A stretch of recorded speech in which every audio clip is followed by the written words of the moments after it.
13واں زبور 4 آیت میں لکھا ہے، اپنی نسل اور آنے والی نسل کو خدا کے کاموں کا اعلان کرو۔ اسرائیل کے لوگ ایسا نہیں کر سکے۔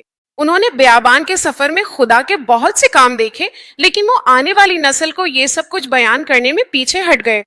انہوں نے خدا کے کاموں کو فوراً بھلا دیا تھا۔ انہوں نے سوچا کہ خدا کی دی ہوئی ساری برکتیں ان کی اپنی طاقت اور بازو کی قوت سے ملی ہیں، اور اس طرح وہ خدا کی رہنمائی کو بالکل بھول گئے جس نے انہیں اپنی حضوری میں چلایا تھا۔ اسی لیے وہ شکر گزاری سے خالی لوگ بن گئے۔ اگر آپ اور ہمارے خاندانوں میں خدا کے ماضی نے کیے گئے کاموں کو یاد کر کے اس کی حمد و ستائش اور عبادت ہو، گیت گائے جائیں اور ہمارے اندر شکر گزاری کا جذبہ ہو، تو ہم بڑی حد تک شیطان کو شکست دے سکتے ہیں، بلکہ وہ مکمل طور پر بھی شکست کھا جائے گا، کیونکہ وہ اسرائیل کی حمد و ثنا پر تخت نشین ہوتا ہے۔ خدا کی حمد و